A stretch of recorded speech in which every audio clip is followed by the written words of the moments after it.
नमस्कार दोस्तों, मैं अनुराग गोयल आपका बहुत-बहुत स्वागत करता हूं अपने स्टार इन्वेस्टर चैनल में। दोस्तों आज के इस वीडियो में हम बात करेंगे पीई रेशियो और पैग रेशियो के बारे में। दोस्तों पीई रेशियो यानी कि प्राइस टू अर्निंग रेशियो और पैग रेशियो यानी कि price earning to growth ratio. दोनों की ही अपनी एक इम्पोर्टेंस है जब भी आप स्टॉक वैल्यूएशन की बात करते हैं। तो दोस्तों स्टॉक वैल्यूएशन जैसा कि मैंने आपको बताया कि जब भी आप इन्वेस्टमेंट्स करते हैं तो स्टॉक वैल्यूएशन ज़रूर करें। उससे आपको हेल्प मिलेगी बेहतर रिटर्न्स लेने के लिए स्टॉक मार्केट में। सो दोस्तों आज का ये वीडियो शुरू करने से पहले रिक्वेस्ट करना चाहूँगा कि आप मेरी वीडियो को लाइक, सब्सक्राइब और शेयर करना ना भूलें ताकि आने वाली वीडियोज़ आप तक पहुँचती रहे। तो चलिए चलते हैं कंप्यूटर स्क्रीन की तरफ। दोस्तों 2 फैक्टर्स के बारे में हम बात कर रहे हैं आज, पीई रेशियो और पैग रेशियो के बारे में। तो पीई रेशियो पे सबसे पहले आते हैं। पीई रेशियो यानी कि प्राइस टू अर्निंग्स। तो दोस्तों प्राइस टू अर्निंग्स का क्या मतलब है, सबसे पहले इस चीज को समझते हैं। It measures the price of a stock relative to its annual earnings. यानी कि इसका मतलब क्या हुआ, कंपनी की जो एनुअल अर्निंग्स है उससे रिलेटिव हम स्टॉक की वैल्यूएशन कर रहे हैं। तो सिंपली कि जिस कंपनी की एनुअल अर्निंग्स जो है वो हायर साइड पे रहेगी तो वहां पे हमें पोटेंशियल ज्यादा दिखेगा। लेकिन हमें ये देखना है एनुअल अर्निंग्स के ऊपर हम कितना टाइम पैसा पे कर रहे हैं उस स्टॉक को खरीदने के लिए। तो चलिए बात करते हैं इसका फॉर्मूला क्या है, सबसे पहले समझते हैं। तो पीई रेशो का जो फॉर्मूला है वो है मार्केट प्राइस, यानी कि जो स्टॉक का करंट प्राइस चल रहा है उसको डिवाइड करेंगे हम ईपीएस के साथ ही। ईपीएस मतलब जो हमने डिस्कशन किया था लास्ट वीडियो में, earning per share. Earning per share दोस्तों जो हमने निकाला था कि market price divided by total number of outstanding shares, right. तो चलिए net profit divided by total number of outstanding shares से हमने ईपीएस निकाला था। तो आज मैं आपके सामने एक एग्जांपल सेट कर रहा हूं जिसमें कि हम ये चेक करेंगे कि बेसिकली पीई रेशो अगर लोअर साइड पे है किसी कंपनी का तो वो बेस्ट है खरीदने के लिए, या फिर पीई रेशो अगर किसी का हायर साइड पे है तो वो बेस्ट है खरीदने के लिए। तो चलिए एग्जांपल के साथ समझते हैं इसको। ईपीएस मान लीजिए कंपनी ए का जो है अर्निंग पर शेयर जो है वो 10 है और कंपनी बी का 5 है। मार्केट प्राइस लेते हैं हम स्टॉक का 100 रुपीज और 150 रुपीज कंपनी बी का। तो यहाँ पे अगर हम सिंपली डिवाइड करते हैं मार्केट प्राइस को अर्निंग पर शेयर के साथ तो हमारा पीई रेशियो निकल के आता है, दैट इज कंपनी ए का हमारा निकल के आया 10 और कंपनी बी का हमारा निकल के आया 30। सो दोस्तों यहाँ पे अब हमें दिखाई दे रहा है कि कंपनी ए की जो एनुअल अर्निंग्स हैं वो बेसिकली स्टॉक की जो हमने पीई रेशियो निकाला है वो एनुअल अर्निंग्स के अकॉर्डिंगली कंपनी ए का 10 है यानी कि कम है और कंपनी बी का 30 है यानी कि हायर साइड पे है। तो अभी इससे हमें क्या पता लग रहा है, बेसिकली जब हम कंपनी ए का शेयर बाय करेंगे तो हम उस पर्टिकुलर कंपनी ए के स्टॉक को बाय करते हुए 10 टाइम जो है ज्यादा पे करेंगे खरीदने के लिए कंपनी ए का शेयर। अब कंपनी बी का शेयर खरीदने के लिए हमें कितना टाइम देना पड़ेगा, 30 टाइम। बिकॉज हमने ये जो वैल्यू निकाली है पीई रेशियो ये कंपनी की एनुअल अर्निंग से रिलेटिव है, राइट। तो यहां पे आप 10 गुना ज्यादा दे रहे हैं पैसा कंपनी ए में और कंपनी बी में 30 टाइम दे रहे हैं। बट दोस्तों एक चीज कहना चाहूंगा, पीई रेशियो जो है कंपनी ए की जो 10 रेशियो हमारी निकल के आई है उसमें हमें ये पता लग रहा है कि कंपनी ए का अगर पीई रेशियो कम है तो हमें उस कंपनी में पोटेंशियल ज्यादा दिखाई दे रहा है क्योंकि उसका पीई रेशियो कम है, लेकिन उसकी अर्निंग पर शेयर की अगर हम बात करें तो वो हायर साइड पे है। ठीक है, तो आपको यहां पर सभी फैक्टर्स आपको देखने होंगे, मेजरमेंट करनी होगी। जैसा कि हमने सबसे पहले बात किया था मार्केट कैपिटलाइजेशन का, दूसरा हमने बात किया था अर्निंग पर शेयर का।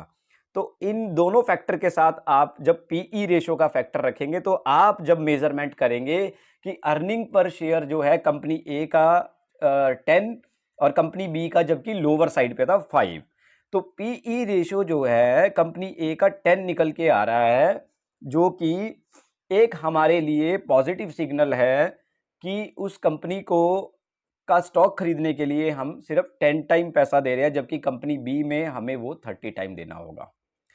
सो दोस्तों यहाँ पे अपने को समझना ये है कि पीई रेशो में को हम कैसे दूसरे फैक्टर्स के साथ कोरिलेट करके चले। सो अब बात करते हैं पीई रेशो के दो टाइप्स हैं, फॉरवर्ड पीई रेशो और ट्रेलिंग पीई रेशो।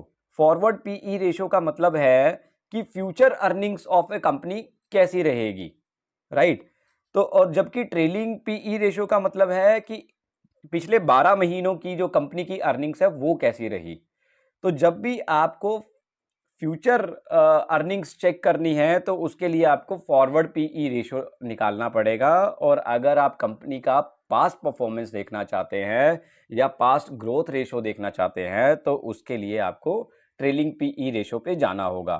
तो फॉरवर्ड पीई रेशो का फॉर्मूला क्या रहेगा, market price divided by the future growth ratio, ठीक है। और सेकेंडली अगर आप ट्रेलिंग पीई रेशो निकालने लगे जाएंगे तो आपको वहां पे एक ही फॉर्मूला सेट करना है, market price divided by past growth ratio.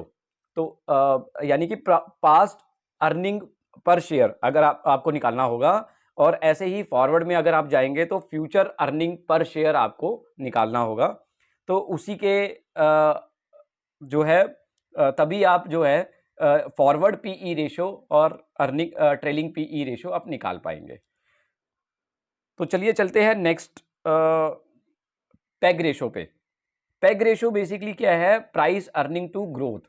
तो प्राइस अर्निंग टू ग्रोथ का मतलब क्या है, it measures the future earnings growth estimate of the company.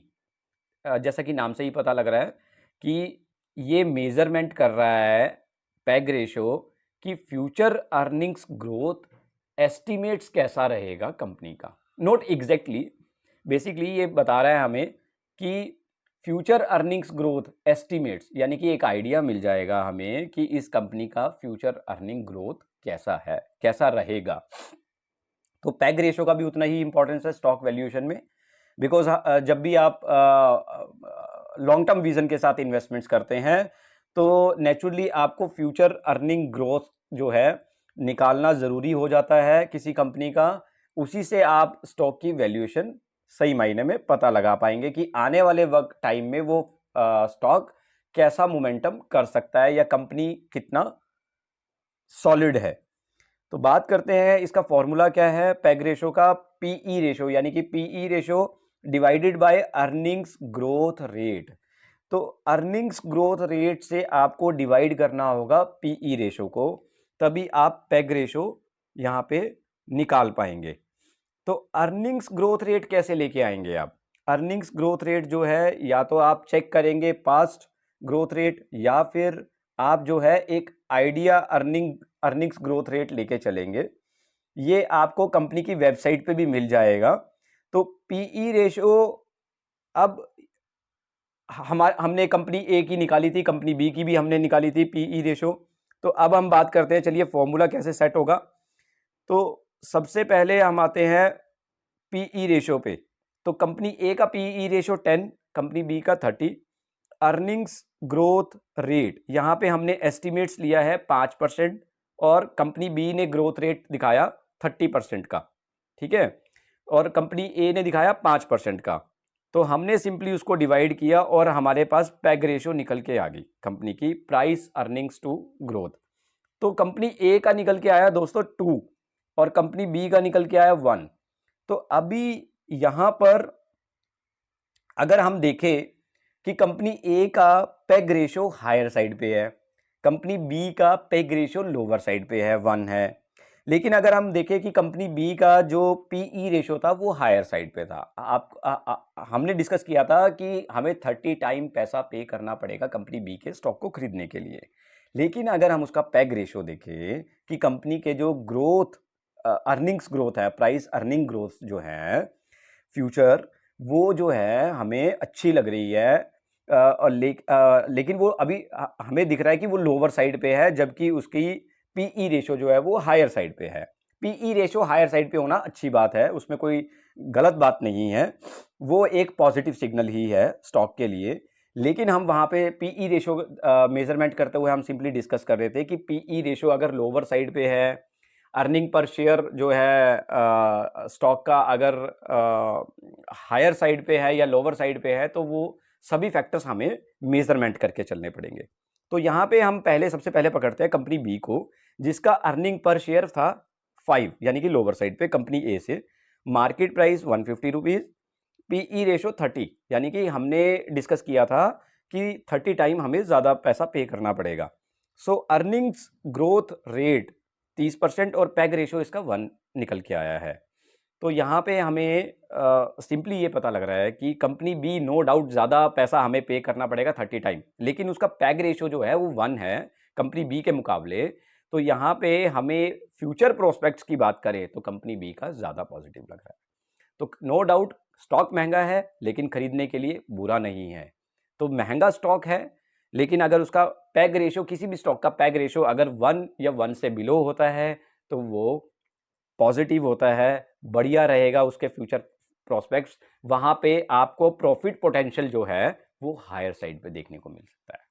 सो दोस्तों, सिंपली ये हमें जो स्टॉक वैल्यूएशन के टाइम हमें ये चीज़ें बहुत हेल्प करती हैं। Earning per share, PE ratio, market capitalisation और पैग रेशो।